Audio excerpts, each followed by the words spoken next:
जलसंपदा मंत्री गिरीश महाजन यांच्या हस्ते अहिल्यादेवी होळकर यांच्या स्मारकाचे लोकार्पण।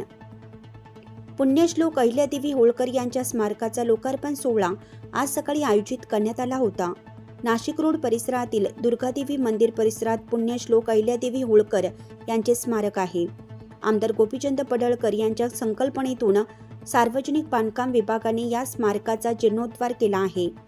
यावेळी आमदार देवयानी फरांदे, आमदार श्री पडळकर, आमदार सदाभाऊ खोत आदी उपस्थित होते। यावेळी नागरिक मोठ्या संख्येने उपस्थित होते। मंत्री श्री महाजन यांनी सांगितलं की पुण्यश्लोक अहिल्यादेवी होळकर यांनी विविध मंदिराचा जीर्णोद्धार केला, नद्यांवर घाट बांधले, बारव विहीर बांधून जलसंवर्धनाचे काम त्यांनी केलं आहे।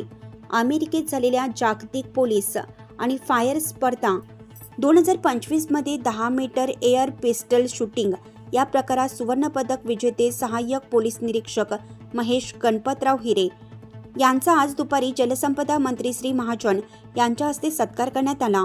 यावेळी आमदार सीमा हिरे, विशेष पोलीस महानिरीक्षक दत्तात्रय कराळे, पोलीस आयुक्त संदीप कर्णिक, आंतरराष्ट्रीय धावपटू कविता राऊत, मोनिका अत्रे, डॉक्टर आरती हिरे, सामाजिक कार्यकर्ते सुनील केदार, रतन लथ आदी उपस्थित होते। मंत्री श्री महाजन यांनी सांगितलं की सहाय्यक पोलीस निरीक्षक महेश हिरे यांची कामगिरी कौतुकास्पद आहे। त्यांनी आपल्या कामगिरीत सातत्य ठेवत नव्या पिढीला मार्गदर्शन करावं अशी अपेक्षा त्यांनी व्यक्त केली। यावेळी पोलीस दलाचे वरिष्ठ अधिकारी, नागरिक मोठ्या संख्येने उपस्थित होते। नाशिक लक्ष्य न्यूज ब्युरो रिपोर्ट, नाशिक।